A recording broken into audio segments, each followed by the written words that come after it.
आपण आता चाललोय गुरुदेवाच्या माळावर गुहेश्वर मंदिर याचं दर्शन घेण्यासाठी. आणि त्याला जाण्याचा मार्ग म्हणजे महालक्ष्मी टेम्पल्स मध्ये बिरजोळी हा प्रवेशद्वार. इथून आपण डावीकडे गेलो पूर्णतः महालक्ष्मी मंदिरापर्यंत जायचं.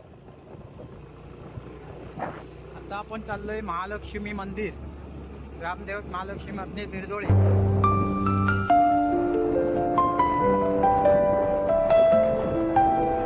हा जरा चढ आहे, तो अगदी सावकाश जायचं.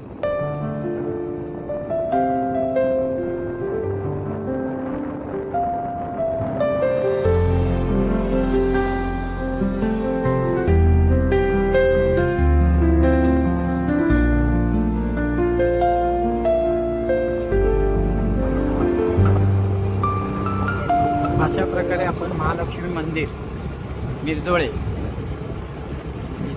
इथं आपण आलेलो आहे. इथून आपण उजवीकडे म्हणजे कच्चा रस्ता म्हणायला काय हरकत नाही, कच्च्या रस्त्याने आपण भुईदेवाचे माळ ह्या ठिकाणी जाणार आहोत. म्हणजे थोडक्यात जंगल एरिया आहे. अशा प्रकारे आपण महालक्ष्मी इथे आलेलो आहे. उजव्या साईडला टर्न मारून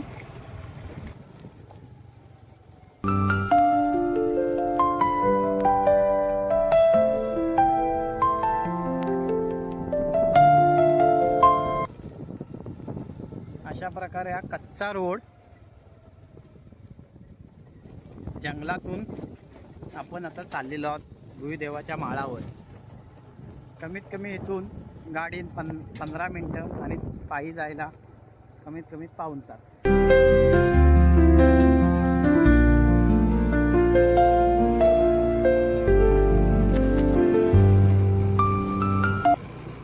अशा प्रकारे हा कच्चा रोड भुईदेवाच्या माळाकडे जातो.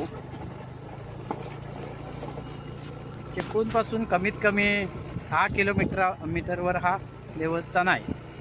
कापसाळ कळवंडे सीमेवर.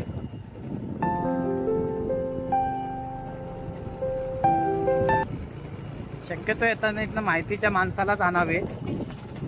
हा रोड मिळणार भुईदेवाच्या माळावर जायला समजणार नाही.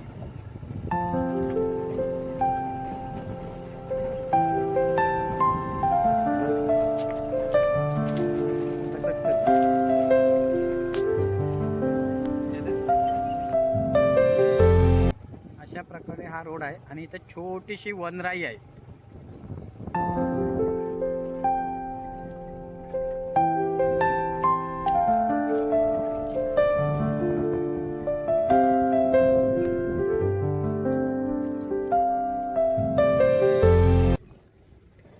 जंगल सफारी.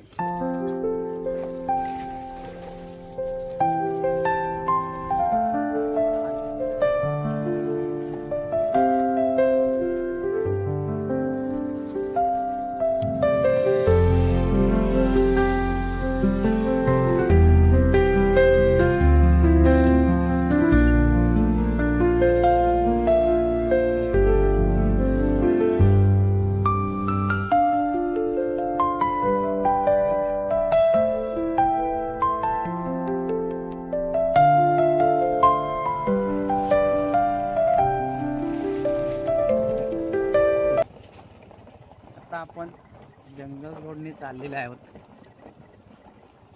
अशा प्रकारे भुईदेव माळाकडे जाण्याचा मार्ग चिपळूणपासून 6 किलोमीटर.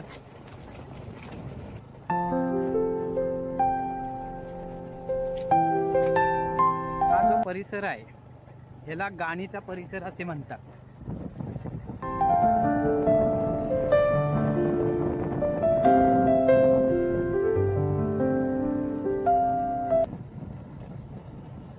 छोटंसं असं शंकराचं मंदिर आहे, भुईदेवाचं माळ म्हणतात तिथे. ते आपण आता जाऊन पाहूया.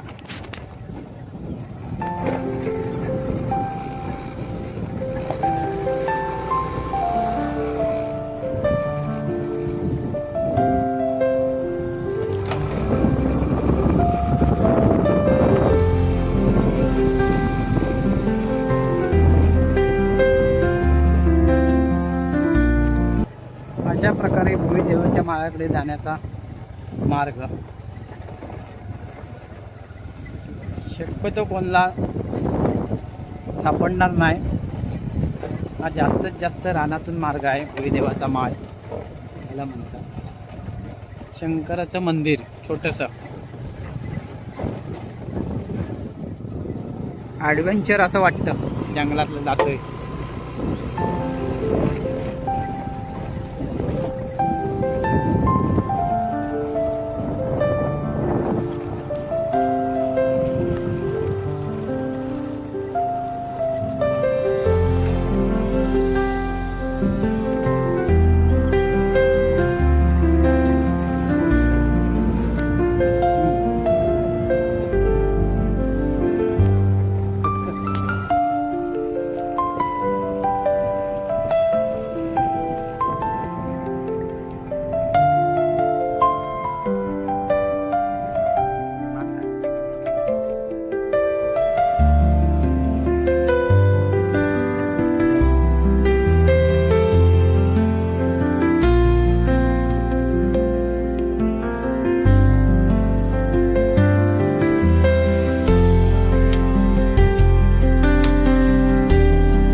बघा जंगल, इथे प्राणी असतात.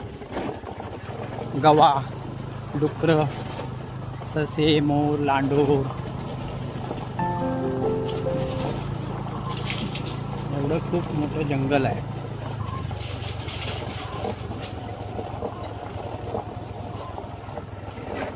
इकडे यायचं झालं तर माहितीचाच मनुष्य पाहिजे भुई देवाच्या माळावर,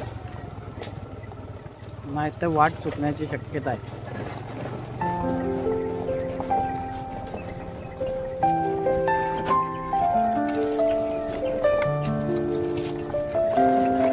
अशा प्रकारे या जंगलातून या टॉवरवर यायचं, इलेक्ट्रिक टॉवर. या टॉवरच्या इथे आल्यावर जर असं उजव्या साईडला जायचं, डाव्या साईडला जायचं, मग भुई देवाचं माळ यालाच म्हणतात. अशा प्रकारे गाडी आपली आलेली आहे. चला उतरा आता. गाडी पार्क करून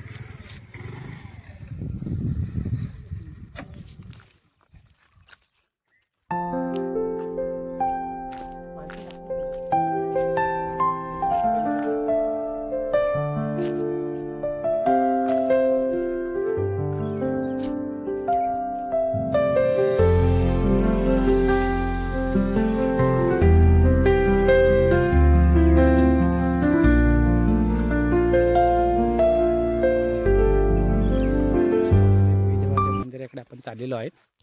त्यामुळं वाट बघा कशी जंगलातले. कोणते पाऊस जर पडला नाही, हां लेट पडतो पाऊस, जर लागून गेला तर नाहीच पडला तर अख्ख्या गावाचा माणूस कोंडायचे. मला पण बोलले पाणी एकीकडे तांबे घेऊन पाणी त्या पिंडीमध्ये येऊन वाचायचं. नाही खरं, मला तो नित्या बोलला. जर पिंड जर सकाळला संध्याकाळी जर भरली तर संध्याकाळी पाऊस, पिंड किती उंच आहे, जास्त उंच आहे. हा, हे सगळे गाववाले येऊन भरायचं ते पाऊस नाही पडला की. प्रत्येकाच्या घरात एक एक तांबे घेऊन यायचा. तेव्हाचं नंदनवन होतं इकडं, आता जंगल झालंय. काय तेव्हा आम्ही गुरे नाही तर काय इकडे मंदिराकडे यायचं तर पाय बे पडून जायचो. आता आपण 30-35 वर्ष 40 वर्ष आपण इकडे फिरत नाही. आता जंगल बघा कसं झालंय. कोण एकटा थांबल काय? आम्ही दिवसा आंबे न्यायला इकडे गोण्या भरून नाही, सकाळी यायचो. आता एकटा येणार नाही.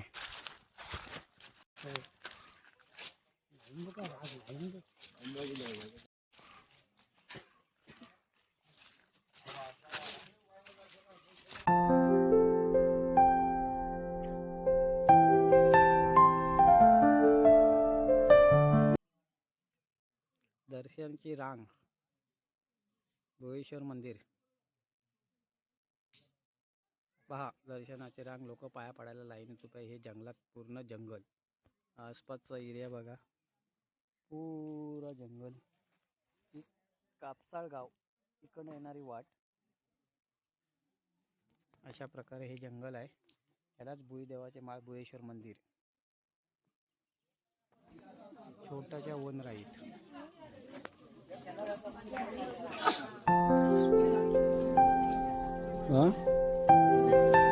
मंदिरचा तरी फोटो आहे.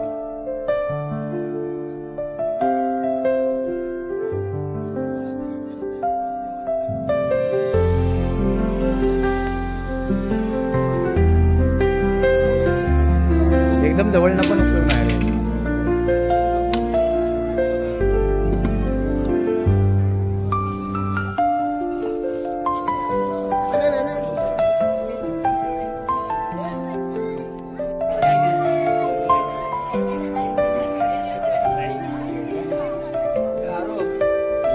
भुवेश्वर मंदिर आता दर्शन करून आम्ही परत मिरजो इकडे जात आहोत. अशा प्रकारे हा जंगल रोड बघा.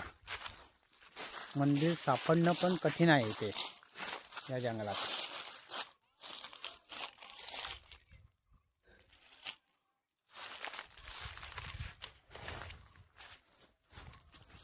मोठी गाडी नाही, पण छोटी गाडी, टू व्हीलर पाय वाटेल या मंदिरापर्यंत येते.